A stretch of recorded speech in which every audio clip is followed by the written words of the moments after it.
Hi there, this is Jess from makeanddocrew.com, and in this video I'm going to show you how to take a cheap pair of flip-flops and turn them into crochet sweater boots. So to make these boots, here's what we're going to need. One pair of flip-flops, and I recommend sizing down one size from what you typically wear. 2 skeins of Lion Brand Woolies Thick and Quick in the color Gray Marble. A small amount of worsted weight yarn that matches the color of your flip-flops. Hooks in sizes B, K, and L. 6 buttons. Some scissors. A sharp tool to poke holes in your flip-flops. And a needle and thread. The first thing I'm going to do is snip the straps off of the flip-flops, and I'm going to save these little rubber pieces to glue in later. So the next thing we're going to do is poke holes all the way around the edge of the flip-flop, and those are going to be what we crochet into. And to poke the holes, I'm using this sharp tool. It's meant for working with clay, and if you don't have one of these, you could use something like a drill bit or a tapestry needle. It just needs to be sharp and thin. So there's 2 ways to approach poking these holes. The first is that you can simply just eyeball and poke your holes essentially a little bit more than 1/3 of an inch apart all the way around the sole. And you're going to want to poke the same number for the right foot and the left foot. So if you're doing that, you're just going to start about mid-sole like that and then poke it up through the top about 1/4 of an inch back. And you're going to do that approximately every 1/3 of an inch. Now, since the gauge of this pattern is so important, and the gauge is fully dependent on how frequently your holes are poked around the flip-flop sole, I came up with this little, essentially, ruler that spaces the holes out at the exact frequency that you need to achieve the gauge in the pattern.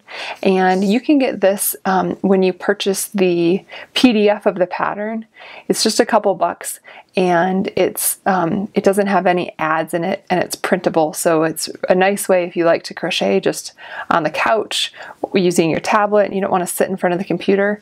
That's a good way to do it. And it comes with this that you can print out and use it to guide your hole poking. So if you're using this, I would just tape it on the back of the heel like this, and then you're going to poke a hole in each of these dots. And by doing so, you are going to guarantee that you are having the same, essentially, gauge or frequency of stitches as I do in the pattern. So I'm just going to go ahead and poke holes all the way around the sole, poking them into the middle and then right out about 1/4 of an inch into the sole. So whether or not you're using this little ruler, you're going to do that all the way around. And for reference, this is a size 7/8 in women's, this flip-flop, and I'm going to poke 64 holes to make it all the way around.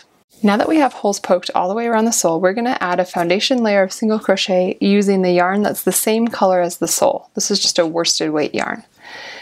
And I'm using my size B hook, which is my smallest hook. So to attach the yarn, I'm going to insert my hook from the top down in the back of the heel, and then I'm going to grab the yarn and pull it through, leaving a little bit of a tail. And then I'm going to chain 1 to attach this strand to the flip-flop sole. And now, because I'm right-handed, I'm going to head to the right just like I would with a normal row of single crochet. I'm going to insert my hook, this time from the back to the top, grab the yarn, pull it through, and then complete a normal single crochet. So again, I'm inserting my hook in the back toward the top, grabbing the yarn, pulling it through, and then completing a single crochet. So I'm going to continue this way in single crochet all the way around the sole until I end up back at this strand of yarn, which is essentially going to be my stitch marker.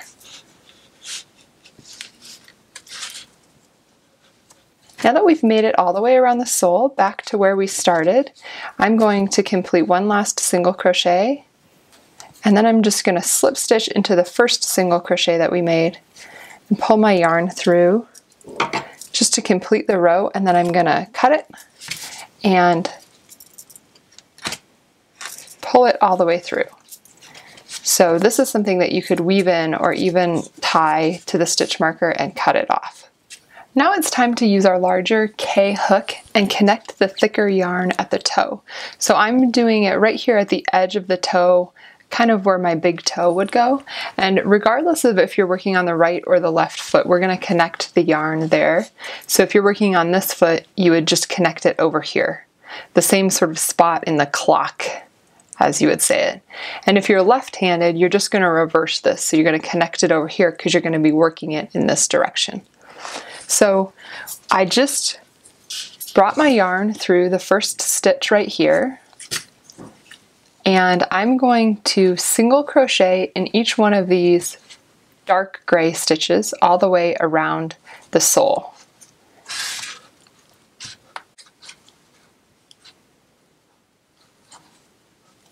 Now that I finished up my first row of single crochet here, I'm just going to slip stitch into my first stitch of this row to join it and pull that through like that.